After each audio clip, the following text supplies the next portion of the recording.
Okay, so I have talked about this before, but it seems like it's such a big thing, I've got to talk about it again. And really, what I'm talking about is NASA versus the flat earth theory. Um, Now, the trouble is, I talk about things in a new way.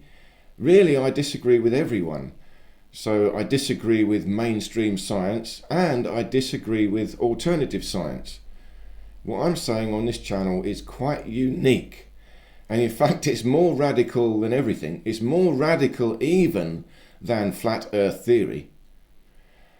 Now, the trouble is, NASA, we can't believe them, never a straight answer, because they are a government agency. We can't trust anything from the authorities. We don't trust scientists that are bought by them, experts, but you still got to realise there are still plenty of amateur scientists, plenty of genuine ones that are not bought. And NASA is just an agency, we don't trust it. But compared to amateur astronomers and independent people all around the world, NASA is still quite small. Now the thing is, how do we know anything anymore? This is the big problem we've got. Nobody knows anything. And they don't trust anything. So now we have to start all over again with new ideas. And we have to break them down with logic. Now, the trouble with flat earth theory, again, it's too complicated. If God were to create this earth, and they would create it as a flat plane with a dome, a projection on top. He's created this whole thing. He created us, created a flat plane with a dome. Now that is a projection. He could project anything. Why bother? Why bother projecting stars and a sun and a moon? You could just have one big rainbow. Or you could have light blue in the day and then dark blue at night. That's it. Why bother simulating motion? And if you look at the sky, any of us look at the sky, there's so much going on. And now, of course, you've got UFOs, and we always had UFOs. Lots of stuff going on in the sky. So is that all part of the projection? And don't forget, now, if you look at the stars, you see the North Star, and all the stars spin around it. If you're in the Northern Hemisphere, you see that. If you go to the Southern Hemisphere, you see the Southern Cross in the middle, and all the stars spinning around it. Now that cannot be two different projections. Because if it's two different projections, well, now you've got a flat plane on the top with one projection, and then you've got a flat plane on the bottom with another projection. Now that's way too complicated. Just make a ball, and then you have the stars around it. And if it's still one projection, it's impossibly complex, because you have to have the North Star in the middle, then the stars around it spinning. And then if you go away in any direction in a straight line, eventually you get to the Southern Cross, and everything is spinning around the Southern Cross. So that means if it's one big projection on a flat plane, you have the North Star in the middle, stars around it, and then all around that you have the Southern Cross with another circle spinning around that. But it's more complicated than that, because it's fluid. It transfers in a fluid fashion. You can see the North Star moving in the sky, and then you'll see the Southern Cross coming up in the sky. Flat Earth theory is too complex. And the moon, okay, people say the moon is not real. Now, okay, NASA tells us all sorts of things. NASA will give us fake images all the time. It fakes space, we know that. You've got an underwater pool and you can fake all the space you like. But that still doesn't mean space itself is fake. It just means NASA is creating an illusion for us. It's trying to deceive us in some way. So the moon has to be real. It's a real object in the space. And it has to be spherical, and it has to be what they say. It has to be in a central orbit. It's not spinning around. the same side of the moon is always facing us. It's the simplest explanation for what it is. It cannot be plasma. Again, people say plasma, but plasma is not solid like that. It doesn't stay the same. So I should say that the moon is very mysterious. The fact that it is the same size as the sun in the sky, that's quite miraculous, such that you could have a solar eclipse. And there are ancient tribes that say there was a time before the moon. So ancient history does suggest that there was perhaps not a moon before. The moon came here somehow. And there is also evidence that it is hollow. But again, that comes from moon landing evidence. So we're not sure about that. But they say one of the spacecraft crashed on the moon and it rang like a bell. So it's hollow. There's evidence for that. And again, working out, calculating the gravity of the moon. Like I said, the calculations of gravity is engineering. That's okay. It's the philosophy, the explanation of what it is that needs to be talked about, because that will expand the technology. Anyway, there's evidence that it's lighter than we think. So it's hollow. So that implies it's constructed. And it's put into a particular clever orbit at the right place, the right size. So I'm inclined to agree with that. Personally, that's what I think. It is some sort of manufactured planet object. Whether that's semi-natural, I suspect it's a semi-natural formation, but influenced by some higher technology. But there are other stories, again, it could be, impacted planets, something happened. And there's a story that the Earth was bigger. It was called Tiamat. And then that broke up and we had the moon. So if the Earth was bigger, Tiamat, then you would have bigger life forms on it because of gravity. That would also explain giants. But giants, for example, yes, giants we can have because, again, giants depend on the field. It's also the electrostatic field. A bigger, stronger field would create bigger, stronger beings. And a bigger planet, heavier gravity, would create stronger, larger beings. So that is also possible. Remember, I'm contemplating ancient history. The history of the whole universe. And for me, that there is no beginning of time. There is no end of time. So what we have here in the solar system is a very delicate balance of movement in such a way that it allows the sustenance of life.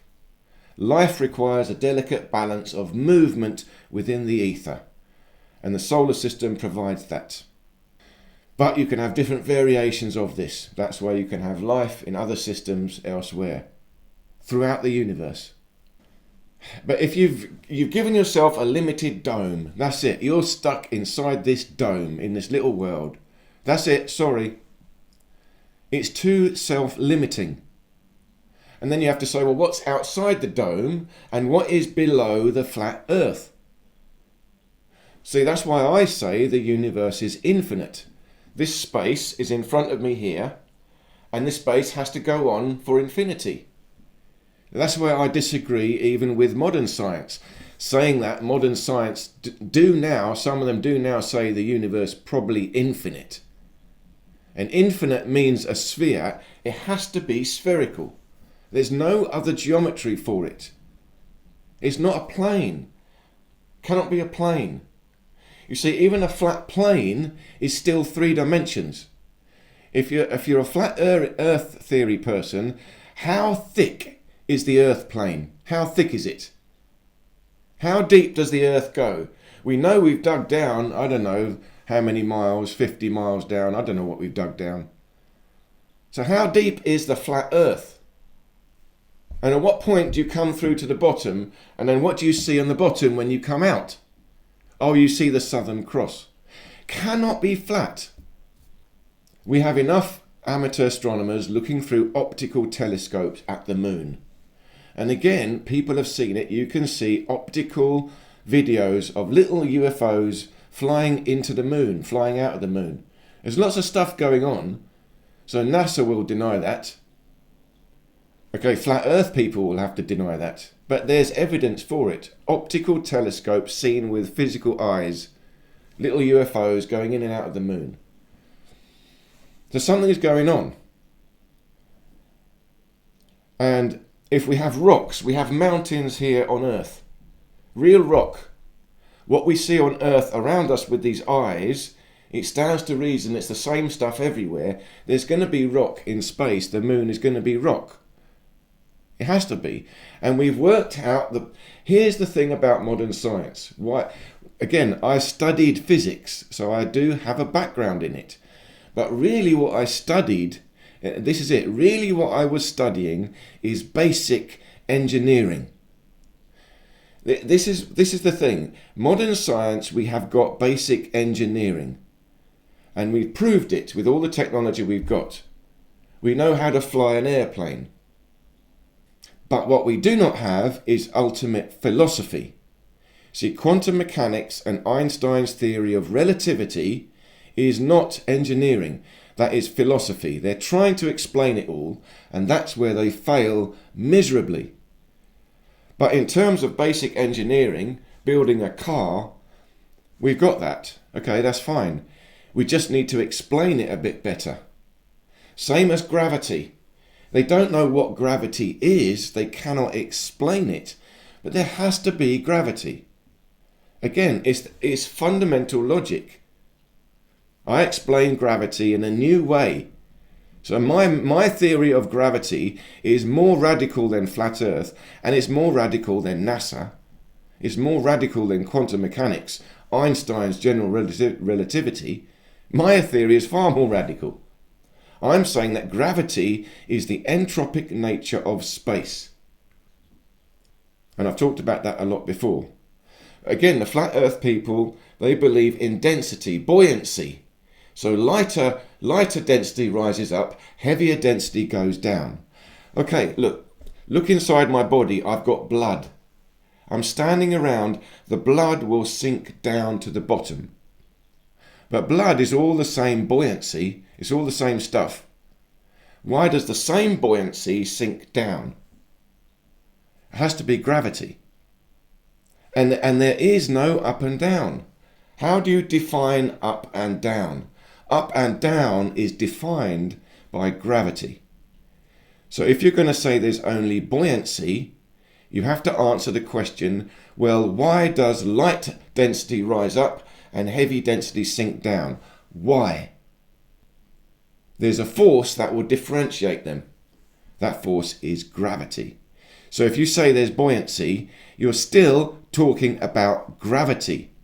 You cannot deny gravity if you talk about buoyancy. There's just no way. And that likewise, modern physics, they believe light is a frequency. That's where quantum mechanics comes in. No, light is not a frequency. It's not a wave going up and down like this. That is only a mathematical concept. They're both wrong. Light is a fluid, a density. Pure fluid dissipating through space. Now, look at this. To have a wave of light like this, that's just up and down, you have to have a beam of light in a straight line. A beam of light. There's no beam of light. You cannot isolate light into one little beam with one wave going up and down and another wave going side to side. Cannot do that. It's fluid. If at most it's infinite beams of light.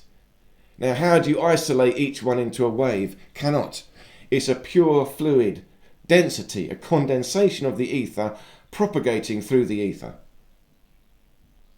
And we talk about anti-gravity, and we have proven anti-gravity. We've done it. Modern science has done it. In a super cooled, it's got to be very cold, superconductor magnet, you can levitate it. So they can do it. Levitate a small thing by having it very cold, and it's got to be this superconductor material. So it's proven anti-gravity. That's got nothing to do with buoyancy. It's to do with another force, magnetism, that is counteracting gravity. But again, I would say they still got it wrong. It's not another force. For these two forces, for magnetism to interact with gravity, how can they possibly interact if they are two different forces? This is where modern science is completely wrong. Magnetism and gravity, they have proven they can interact. Done it. Anti-gravity. Now answer me this. How does magnetism interact with gravity if they are two different forces? Cannot be. Magnetism and gravity are the same force. Two different manifestations of the same force. That's the only way they can interact. So modern science is wrong. That's what I'm proposing on this channel is far out. And I'm sure vast majority of people will think I'm mad as a hatter, crazy. And I'm very grateful to all of you that have bothered to listen to me, give me a chance and subscribe to my channel. I know I grow quite slowly, really, relative to some channels, but what I'm saying is so radical. And I respect all of you that disagree with me as well. I can't, because like I said, I disagree with everyone, pretty much everyone. So I cannot complain. I cannot complain when people disagree with me. But I'm very grateful and I hope you give me a chance. Check out my channel, listen to my videos. I'm trying to explain a new idea. It's new, but it's simple. It's the idea of the ether. The universe is just a pure fluid, a life force energy. It's the chi. It's ancient philosophy. It's a holistic, unified philosophy. And we don't need to go to quantum mechanics, and we don't need to go to flat earth. Neither one are required. Both of these create too many problems. Remember, science, true science, is the process of simplification. Until you have simplified everything, and now you can explain everything with one simple theory. And no one else has done that. But that's what I'm doing. One simple theory. Yes, it is all one pure fluid ether. That ether is metaphysics. It is consciousness. It is spirit. However, spirit is also material substance. Spirit will slowly condense into a denser form of this fluid, and now we have a different variation of fluid, and now we have these different interactions and manifestations created by this fluid movement. And the fluid can also move in bubbles.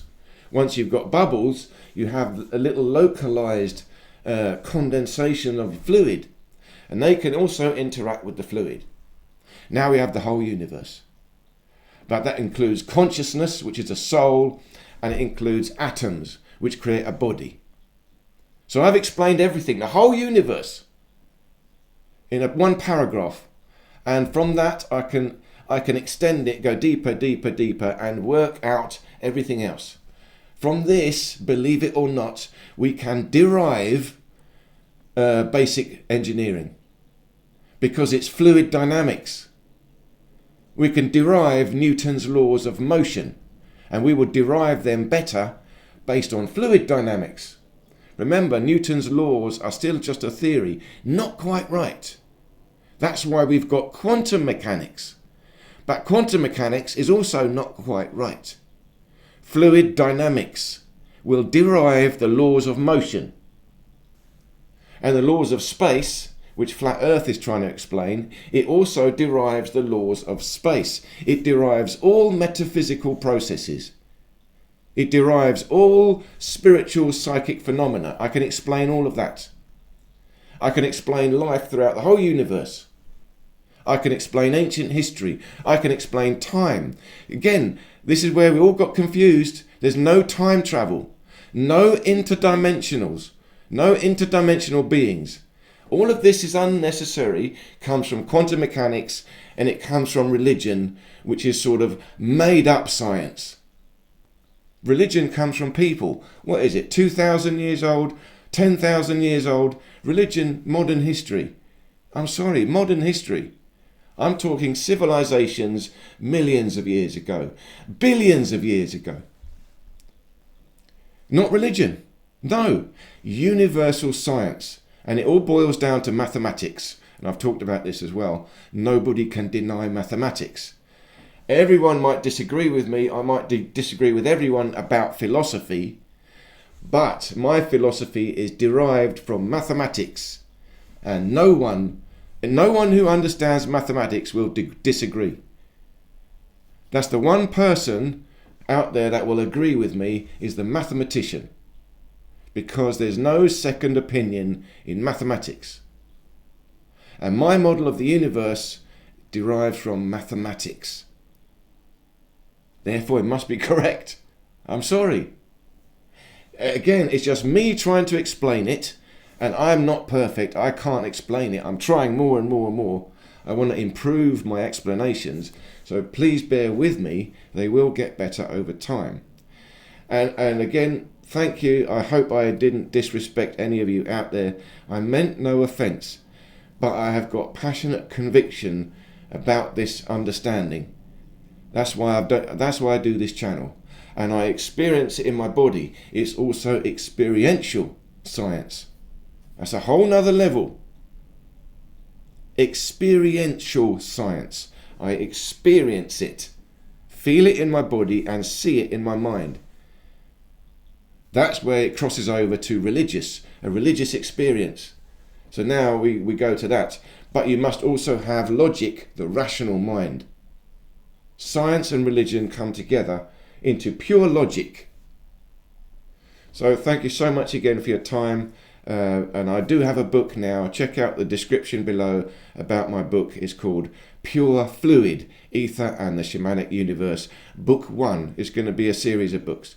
So thank you so much for your time, and I look forward to seeing you in any of these other videos here.